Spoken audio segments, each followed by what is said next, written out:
नमस्कार साथियों, स्वागत है आपका अपने यूट्यूब चैनल वाईके ऑनलाइन एजुकेशन में। उम्मीद है आप सब स्वस्थ होंगे, मस्त होंगे, अपनी पढ़ाई में व्यस्त होंगे।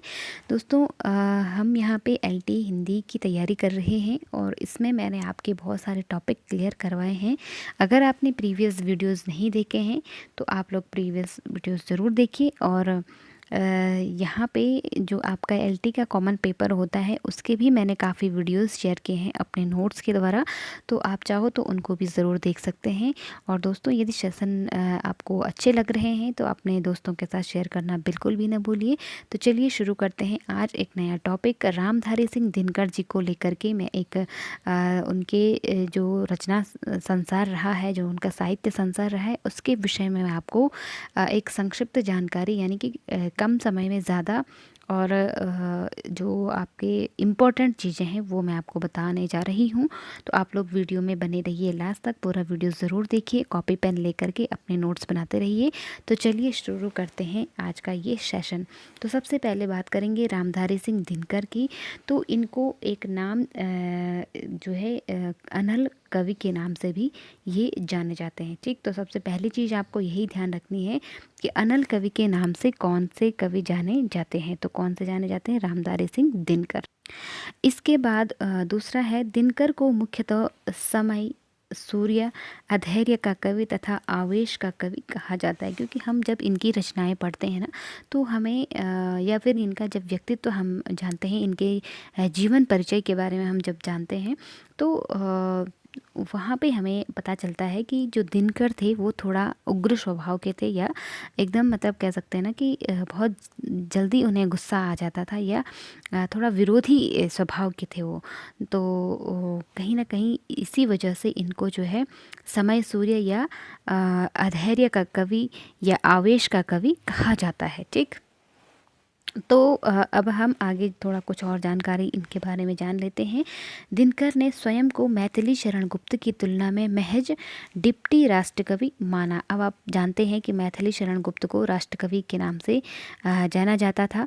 तो उनकी तुलना में, यानी कि अपने को उनसे जब वो कंपेयर करते थे, तुलना करते थे, तो कहते थे कि मैं, क्योंकि जो दिनकर हैं उन्हें द्वितीय राष्ट्रकवि भी कहा जाता है। तो अब उनका कहना था कि मैं क्या हूँ, महज डिप्टी राष्ट्रकवि हूँ। ठीक, रश्मिरथी महाभारत के पात्र कर्ण के जीवन को आधार बनाकर लिखी गई है। रश्मिरथी बहुत इम्पोर्टेंट इनकी रचना है। रश्मिरथी 1952 ईस्वी में इसका प्रकाशन हुआ था, 1952। ये आप ध्यान रखेंगे। ठीक है, आगे हम उनकी रचनाओं के विषय में भी जानेंगे। और एक चीज़ और इसके बारे में ध्यान रखना, 7 इसमें सर्ग थे। ठीक, 1952 में प्रकाशन और 7 सर्ग। आपसे कभी कभार सर्ग पूछ लिए जाते हैं कि रश्मिरथी जो है कितने सर्गों में विभाजित थी। ठीक, चलिए आगे बढ़ते हैं, कुछ और चीज़ें हम जान लेते हैं। जनतंत्र का जन्म शीर्षक कविता में लिखा है, सिंहासन खाली करो कि जनता आती है। तो बहुत अच्छी इनकी ये कविता है। तो ये जो इनकी रचना, जो कविता है, उसका जो शीर्षक है वो है जनतंत्र का जन्म। इसके बाद दिनकर की जो आरंभिक रचनाएं हैं, रचनाओं में जो रेणुका हो गया और हुंकार हो गया, रेणुका और हुंकार को लेकर तत्कालीन अंग्रेजी सरकार ने दिनकर से स्पष्टीकरण मांगा था। क्योंकि हुंकार में जो है जो कवि था वो कहीं ना कहीं, जैसे हमने बताया ना कि इनको जो है उग्र स्वभाव का कवि कहा जाता है, आवेश का कवि कहा जाता है। तो जो हुंकार है और जो रेणुका है, इनमें जो है अंग्रेज़ों के खिलाफ इनकी जो हुंकार भरी हुई थी, हुंकार का मतलब एक गरज जो इनके मन में थी, जो गर्जना थी, उसका इन्होंने कहीं कहीं मतलब उसको प्रकट किया है, जो विरोधी भाव था। तो इसके कारण इनको जो है अंग्रेज़ सरकार द्वारा स्पष्टीकरण मांगा जाता है। और ये एक ऐसे कवि थे जिन्होंने अंग्रेज़ सरकार के अधीन लगभग 25 नौकरियां जो थी उनसे त्यागपत्र दिया था। तो इन्हें क्योंकि अंग्रेज़ सरकार के अधीन काम करना अच्छा नहीं लगता था, लेकिन पारिवारिक स्थिति या पारिवारिक जो परिवार का भरण पोषण था उसके लिए उन्हें रोज़गार करना पड़ता था। लेकिन कहीं ना कहीं फिर वो उससे असंतुष्ट हो जाते थे, क्योंकि उस दौर में सारी नौकरियां अंग्रेज़ों के अधीन थी। तो जहाँ भी उन्हें फिर आदेशित किया जाता, तो वो अपने उग्र स्वभाव के कारण, अपने आवेशित स्वभाव के कारण आवेश में आकर के तुरंत ही नौकरी छोड़ देते थे। तो इस प्रकार से इन्होंने 25 के करीब नौकरियां छोड़ी और अंततः फिर ये जो है पूर्ण रूप से इस लेखन कार्य में सक्रिय हो गए। ठीक, चलिए बढ़ते हैं आगे।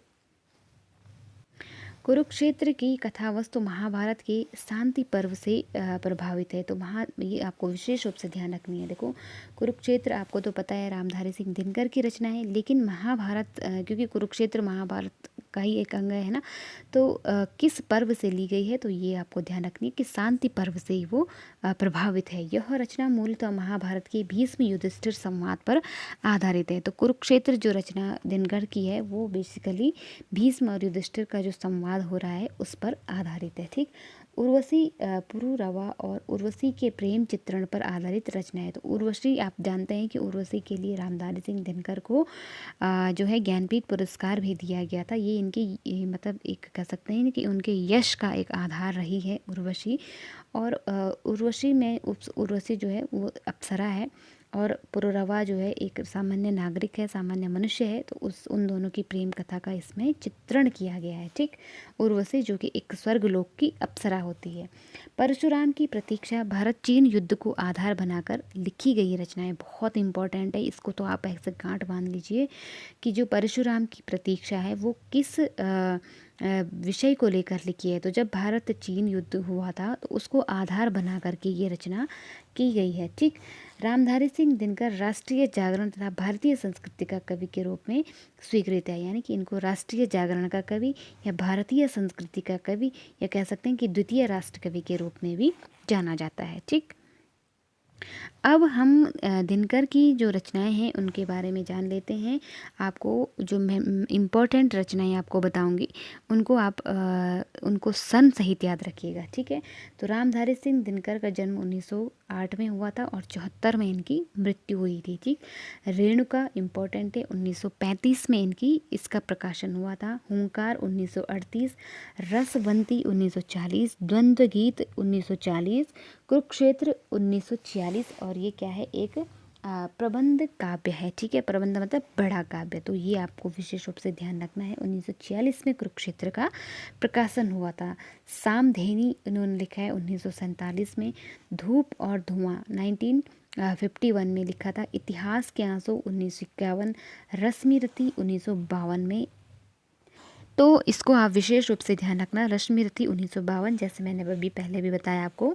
और ये खंड काव्य है। और एक चीज़ मैं आपको इसके बारे में विशेष रूप से बता देती हूँ, खंड काव्य है और इसमें 7 सर्ग हैं। किसमें? रश्मिरथी में। ठीक है, कर्ण के जीवन को लेकर के ये लिखी गई है महाभारत की कथा से। और जो है इसमें 7 सर्ग हैं, ये आपको ध्यान रखना है। ठीक, और ये खंड काव्य है। इसके अतिरिक्त नील कुसुम हो गया 1954 में, दिल्ली 1954, नीम के पत्ते 1954, उर्वशी 1961 में लिखी गई इनकी गीत नाट्य है। गीत नाट्य का मतलब जिसमें गद्य और पद्य का मतलब जिसमें जो नाटक है वो गेय पदों में होता है। माफ़ कीजिएगा, गद्य पद्य नहीं, पद्य में होता है। ऐसा नाटक जो नाटक रूप में हो लेकिन गीतों के रूप में हो। ठीक है, या पद्यात्मक रूप में हो, उसे हम गीति नाट्य कहते हैं बेसिकली। 1961 में इसका प्रकाशन हुआ था। ठीक, अब आप मुझे कमेंट सेक्शन में लिखिए कि रामधारी सिंह दिनकर को उर्वशी के लिए ज्ञानपीठ पुरस्कार से किस सन में पुरस्कृत किया गया था। किस सन में उनको पुरस्कार दिया गया था, ज्ञानपीठ पुरस्कार। ठीक, इससे क्या होगा कि इसलिए मैं आपसे क्वेश्चन पूछती हूँ कि ताकि थोड़ा आप सर्च करें। तो जब आप एक चीज़ सर्च करते हो तो आपको उससे जुड़ी हुई 2-4 चीज़ें और ज़्यादा जानकारी लगती है। तो इसलिए सर्च करने की आदत डालिए। तो उससे हम क्या करते हैं, जैसे आपने मान लो उर्वशी के विषय में ढूंढा कि कब उनको दिनकर को मिला था, तो दिनकर के साथ साथ आपको 1-2 और रचनाकारों का या 1-2 साहित्यकारों का और मिल जाएगा। तो उनका भी आप ध्यान रख सकते हैं कि उसको किस विषय में कब दिया गया था ज्ञानपीठ पुरस्कार। ठीक, क्योंकि हिंदी के अंदर अभी 11 आई थिंक 12-13 लोगों को ही जो है ज्ञानपीठ पुरस्कार मिला हुआ है, जिनमें से दिनकर एक प्रमुख थे। ठीक, तो आप कमेंट सेक्शन में ज़रूर पिन कीजिए कि कब मिला था, है ना। परशुराम की प्रतीक्षा, जैसा हमने बताया कि भारत चीन का जो युद्ध हुआ था 1962 में, उस पर लिखी गई ये कविता है इनकी आत्मा की आँखें 1964 में, और हारे को हरिनाम 1970 में इन्होंने लिखा था। ठीक, अब देखो उर्वशी यहाँ पे बहुत फेमस इनकी रचना रही है, जो कि इनकी प्रसिद्धि का कारण है। तो इसके बारे में हम थोड़ी सी जानकारी और ले लेते हैं। इसका प्रकाशन 1961 ईस्वी है तथा यह 5 अंकों में विभक्त है। तो पहली और महत्वपूर्ण चीज़ आपको इसका सन याद रखना है, और दूसरा जो है यह 5 अंकों में क्या है, विभक्त है। यह एक काव्य नाटक है। तो काव्य नाटक भी क्या होता है, जो कविताओं के रूप में खेला गया नाटक होता है। ठीक है, इसके महत्वपूर्ण पात्र निम्नलिखित हैं। तो मैं इसके पात्र भी आपको बता देती हूँ। पुरुरवा, जैसे कि मैंने बताया, वेदकालीन प्रतिष्ठानपुर के विक्रमी एल राजा का जो नायक है इस पूरे मतलब विक्रमी एल का वो राजा, प्रतिष्ठानपुर का राजा है बेसिकली पुरुरवा, और इस जो उर्वशी है उसका नायक है। इस उर्वशी जो इनकी रचना है, जो काव्य नाटक है, उसकी पात्र, उसके एक नायक हैं। ठीक, पुरुरवा। महर्षि च्यवन जो है प्रसिद्ध भृगुवंशी वेदकालीन महर्षि हैं। आयु जो है पुरुरवा उर्वशी का पुत्र है। विश्वमना जो है वो राज ज्योतिषी है। और अगर नारी पात्रों की बात करें तो सबसे पहली नारी जो है नायिका है, अप्सरा है, उर्वशी। औशीनरी पुरुरवा की पत्नी है औशीनरी, और प्रतिष्ठानपुर की महारानी है। सुकन्या जो है च्यवन ऋषि की सहधर्मिणी है। तो देखिए यहाँ पे जो है उर्वशी के बारे में मैंने आपको बताया कि इसमें जो नारी पात्र हैं और जो पुरुष पात्र हैं वो इस तरह से हैं। उम्मीद है आप लोगों को ये वीडियो इन्फॉर्मेटिव लगा होगा, अच्छा लगा होगा। तो आज के सेशन में हम इतने करते हैं। अब आपको अगर इस वीडियो से कोई भी डाउट है या कोई भी आपका क्वेश्चन है तो मुझे कमेंट सेक्शन में ज़रूर लिखिएगा अपना फीडबैक। मिलते हैं किसी अगले सेशन में, अगले वीडियो के साथ, अगले टॉपिक के साथ। तब तक के लिए आप लोग पढ़ते रहें। यदि वीडियो पसंद आए तो एक लाइक ज़रूर कीजिएगा, और अपना और अपनों का ध्यान रखिए। नमस्कार।